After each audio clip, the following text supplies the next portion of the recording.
انتقال ہو رہا ہے، یہ کسی بھی مسلمان کے لیے بڑی خوشی کی بات ہوتی ہے، اس لیے کہ اس کی ملاقات اس کے دوست سے ہو جائے گی۔ میں تو بھائی سب کو اللہ تعالیٰ سب کو اس مقام پر لے جائے جہاں پہ وہ اس انتظار میں بیٹھے کہ میری ملاقات میرے دوست سے کب ہوگی۔ اسی لیے جتنے بھی نیک لوگ ہیں ان پر موت کا خوف کبھی طاری نہیں ہوتا، بلکہ خوش ہوتے ہیں موت کے نام سے، اور وہ خوشی بس ایک ہی ہوتی ہے یہ کہ چلیے اب ہماری ملاقات اپنے دوست سے ہو جائے گی۔ تو اس میں تو کوئی ایسی بات ہے نہیں برا ماننے کی یا رنج کی، تو خوشی کی بات ہے۔ اور اس کے علاوہ نہیں، وہ صبر کے زمرے میں نہیں آئے گی بات، وہ جہاد کے زمرے میں آتی۔ ابھی پچھلی کسی سیٹنگ میں میں نے گزارش کی تھی کہ جہاد 9 قسم کا ہے، اور اس میں اولین جہاد جو ہے وہ جہاد فی النفس ہے، نفس کے ساتھ جہاد کیا جائے، اور اپنے نفس کو، نفس کے 3 مراحل ہیں نا، قسم تو ایک ہے لیکن اس کے مرحلے 3 ہیں۔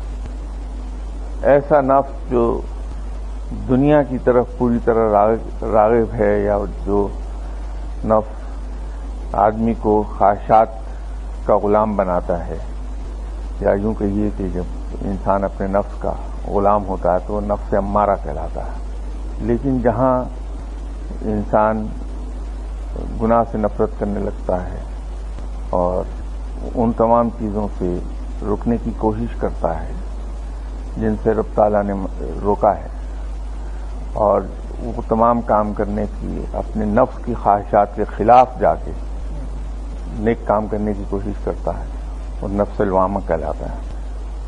اور جب انسان پوری طرح نیک ہو جاتا ہے اور پوری طرح ان تمام چیزوں سے جن سے رب نے منع کیا، اور وہ تمام چیزیں جو رب نے کرنے کا حکم دیا، تو منع ہوئی چیزوں سے رک جاتا ہے، اور جن چیزوں کے کام کرنے کا حکم ہے ان چیزوں کو کرتا ہے۔ یا یوں کہیے کہ پوری طرح انسان جب اپنے خواہشات، اپنے ارادوں اور اپنے آرزوؤں کو رب کے احکامات کے تحت کر دیتا ہے تو وہ پھر نفس مطمئنہ کہلاتا ہے، جہاں اس کی اپنی کوئی نہ خواہش ہوتی ہے، نہ کوئی ارادہ ہوتا ہے، نہ کوئی اپنی آرزو ہوتی ہے، وہ راضی برضا رب ہوتا ہے، اور جو رب کی طرف سے اسے عطا ہوتا ہے، چاہے وہ بظاہر سختی اور مشکل کی صورت میں ہو یا خالصتاً نظر آنے والی بھی رحمت ہو، وہ دونوں ہی پہ اتنا ہی شکر گزار ہوتا ہے رب کا۔ مصیبت پہ اس لیے شکر گزار ہوتا ہے کہ اس کا یہ ایمان ہے کہ میرا رب بڑا مہربان ہے، بڑا رحیم و کریم ہے، مجھ پر اگر یہ کوئی مشکل آئی ہے تو ایک تو میرے گناہوں کو دھو دے گی، دوسرا یقیناً اس کے پیچھے کوئی رحمت چھپی ہے، کیونکہ میرا رب سختی نہیں کرتا، اور جب اس کی رحمت ہوتی ہے اس کو شکر گزاری کی، تو یہ نفس مطمئنہ ہے۔ تو جو آپ نے فرمایا تھا کہ ان چیزوں سے رک جانا صبر کے زمرے میں آئے گا، تو صبر اور ہے، یہ جہاد فی النفس کے معنوں میں آتا ہے۔ دیکھیے، مولانا مودودی صاحب بہت بڑے عالم تھے، ان کے علم میں قطعاً کوئی شبہ نہیں، انہوں نے علم کے حوالے سے اسلام کی جو خدمت کی ہے وہ بھی بہت انویلیویبل ہے، اور اس کی قدر کی جانی چاہیے۔ اگر مولانا مودودی صاحب نے فرمایا ہے تو یقیناً درست ہوگا، لیکن یہ مجھے معلوم نہیں کہ کس کانٹیکسٹ میں مولانا صاحب نے یہ لکھا۔ تو جیسے میں نے عرض کیا کہ ان کے عالم ہونے میں کوئی شبہ نہیں، بہت بڑے عالم تھے، اپنے وقت کی ایک لیجنڈری فگر تھے وہ، لیکن انہوں نے اگر اس کو ایسا لکھا ہے تو اس کا کوئی کانٹیکسٹ ہوگا۔ تو جب بھی آپ کسی چیز کو اس کے کانٹیکسٹ سے ہٹا کے ریڈ کرتے ہیں تو اس کا مفہوم قطعی طور پہ بدل جاتا ہے. لیکن جہاں تک میں سمجھتا ہوں بغیر اس کانٹیکسٹ میں گئے، اسٹریٹ آپ کا سوال جو آپ نے فرمایا کہ انسان اگر اپنے آپ کو دنیاوی آلائشوں سے روکے اور ان تمام کاموں سے رکے جس سے اللہ نے منع کیا ہے یا عرف عام میں جو گناہ کے کام کہلاتے ہیں، نفس اس کو اس طرف کھینچ رہا ہے، لیکن وہ آدمی نفس کے خلاف لڑ رہا ہے اور نیکی کی طرف جاتا ہے، تو میرے نزدیک یہ جہاد کے پہلے مقام کے زمرے میں آئے گی بات کہ جہاد فی النفس ہوگا. لیکن میں پھر عرض کر دوں کہ مولانا صاحب کی کسی بات کی تردید کرنے کی پوزیشن میں یوں نہیں کہ میں تو مولانا صاحب کے سامنے طفل مکتب بھی نہیں ہوں. مولانا مودودی بہت بڑے عالم تھے، انہوں نے جو کچھ لکھا ہے یقیناً صحیح ہوگا اپنے کانٹیکسٹ میں. اب اس کا کانٹیکسٹ کیا تھا وہ مجھے نہیں معلوم، آپ نے کہاں سے یہ ان کا اقتباس کیا. ہاں دیکھیے نا، اب یہ کانٹیکسٹ واضح ہوا، بالکل صحیح لکھا ہوں. بات یہ ہے کہ اگر آپ اس جہاد میں مصروف ہیں جو جہاد النفس کہلاتا ہے، تو آپ کے ذہن میں یہ اگر ہے کہ آج جو میں اپنے آپ کو ان تمام آرام اور آسائش سے روکے ہوئے ہوں تو مجھ پر سخت وقت آتا ہے، کڑا وقت ہے، لیکن مجھے اس سے رکنا ہے کیونکہ اللہ کے یہاں اس کے انعامات بڑے وسیع ہیں. تو اگر آپ چیز کو اس اینگل سے دیکھیں گے تو یہ صبر میں آ جائے گی بات. یہی میں نے عرض کیا تھا کہ مولانا صاحب نے اگر لکھا ہے تو بالکل درست ہوگا، کیونکہ لیکن وہ ایک کانٹیکسٹ میں ہوگا.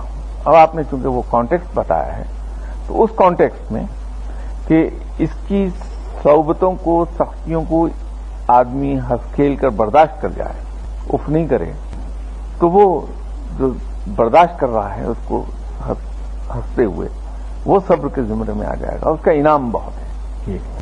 تو ہر چیز جو کسی نے لکھی ہے کسی عالم نے، کیونکہ یہ لوگ ہیں جنہوں نے اپنی عمریں گنوا دی علم حصول علم میں اور بہت محنت اور گہرائی سے جا کے ریسرچ کی ہے، ان کے علم کا مقام تو کچھ اور ہے جناب.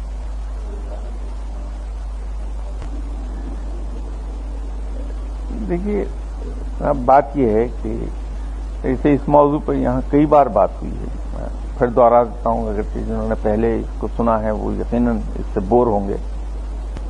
بات یہ ہے کہ ہر روح کی ایک اپنی انفرادی ماہیت ہے اور اسی طرح ہر جسم کی اپنی ایک باڈی کیمسٹری ہے.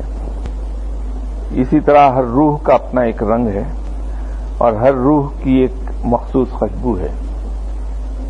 ہر روح کا اپنا ایک کنٹرولنگ ورڈ ہے مخصوص اس کا.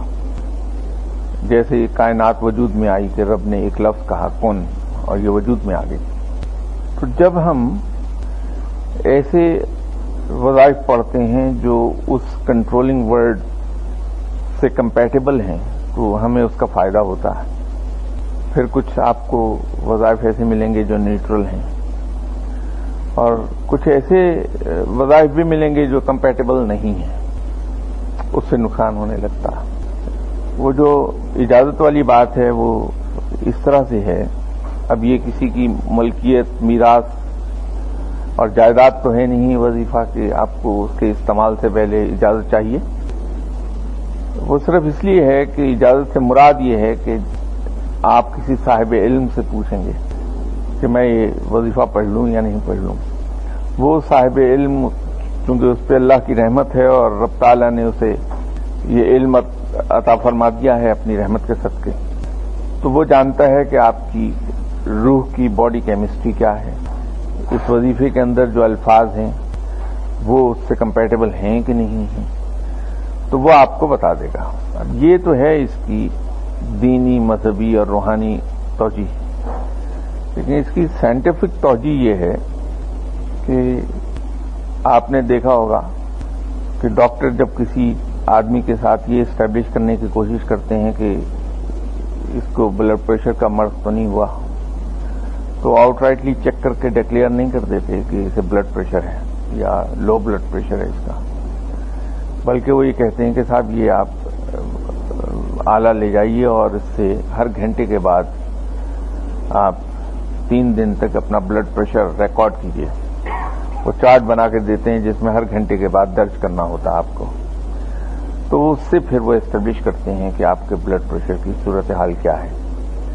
تو اگر آپ اپنا بلڈ پریشر چیک کریں تو اس میں ایک آپ کو مخصوص اس کا گراف ملے گا کہ دن کے کچھ حصوں میں بلڈ پریشر لو تھا، پھر کچھ پر کانسٹنٹ چلا، کچھ پر ہائی ہو گیا۔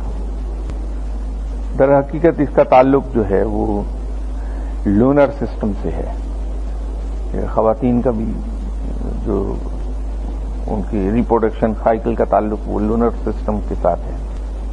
تو دن کے کچھ حصوں میں انسان کی بلڈ پریشر بہت ہائی ہوتا ہے اس وقت، اور یہ وہ وقت ہوتا ہے جب انسان کے دماغ کو میکسیمم آکسیجن مل رہی ہوتی ہے، اور جب دماغ کو میکسیمم آکسیجن ملے گی تو دماغ اتنا ہی زیادہ ریسپٹیو ہوگا۔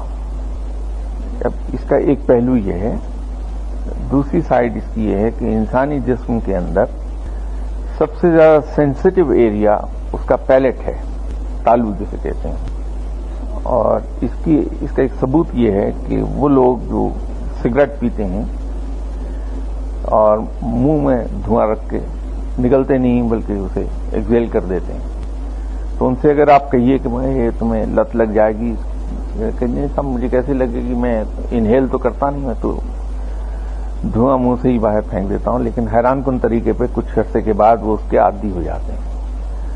وجہ یہ ہے کہ بے شک وہ انہیل نہیں کرتے، لیکن سگریٹ کے دھوئیں میں جو موجود نیکوٹین جو ہے اس کے کچھ نہ کچھ اثرات، کیونکہ دھواں تالو سے ٹچ کرتا ہے تو بہت خفیف سے اثرات دماغ کو پہنچتے ہیں اور دماغ اس کا عادی ہو جاتا ہے۔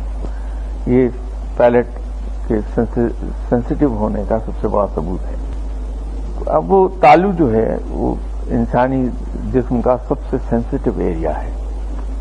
اب آپ اگر کبھی تجربہ کریں اور دیکھیں کہ جب کوئی شخص کوئی بھی لفظ ادا کرتا ہے تو انسان کی زبان ہر لفظ کے ساتھ ایک ڈفرنٹ اینگل کے ساتھ تالو کو جا کے ٹچ کرتی ہے، اس سے اس میں وائبریشن پیدا ہوتی ہے اور وہ وائبریشن دماغ تک جاتی ہے آدمی کے۔ تو جب آپ کسی صاحب علم کے پاس آپ جائیں گے، اور اس سے پہلے میں کہ وہ صاحب علم کی طرف جاؤں یہ عرض کر دوں کہ انسانی دماغ کو اگرچہ میڈیکل سائنس اس کو شاید نہیں مانتی، لیکن بالکل اسی طرح جس طرح کے زمین کے بارے میں ہم کہتے ہیں کہ صاحب اس کے بیچوں بیچ ایک خط کھینچا ہے جسے خط استوا کہتے ہیں، در حقیقت کو لائن نہیں کھینچی ہوئی وہ، یا اسی طرح ٹراپکس کی بھی لائن ہے، یا الٹیٹیوڈ لانگیٹیوڈ کی لائنز آپ گلوب پر دیکھتے ہیں، یہ زمین پر نہیں کھینچی ہوئی، لیکن اس کو ہم نہ صرف مانتے ہیں بلکہ ہمارا نیویگیشن سسٹم جو ہے وہ انہی لکیروں پر بیسڈ ہے۔ اگر وہ لکیریں ہم تسلیم نہ کریں تو ہمارا جہاز کہیں سے کہیں چلا جائے گا، ہم ڈائریکشن اسی کے ذریعے اسی ریفرنس سے لیتے ہیں۔ اسی طرح روحانیت میں دماغ کے بارے میں کہا جاتا ہے کہ اس کے 4 حصے ہیں، 1 2 3 اور 4، اور پھر دماغ جو ہے یہ چھوٹے چھوٹے ماڈیولز پر مشتمل ہے۔ اگر دماغ کی آپ ہیومن برین کی تصویر دیکھیں تو اس کے اندر آپ کو کٹے ہوئے اس طرح ارریگولر شیپ کی لائنیں نظر آتی ہیں، چھوٹی چھوٹی ہوتی ہیں ایک دوسرے کے ساتھ ملی ہوئی۔ روحانیت میں ہم یہ کہتے ہیں کہ یہ ماڈیولز ہیں، اور ہر ماڈیول کے اندر hundreds of thousand brain cells موجود ہیں۔ ہر سیل کا اپنا ایک انڈیویجول فنکشن ہے، اور پھر اس سیل کا ایک اور فنکشن ہے جو in conjunction with other cells in that module وہ فنکشن ہے۔ تو وہ کولیکٹو فنکشن جو ہے جو اس سیل کا in conjunction with other cells ہے وہ اس ماڈیول کا انڈیویجول فنکشن بن جاتا۔ اب اس ماڈیول کا individual function in conjunction with other modules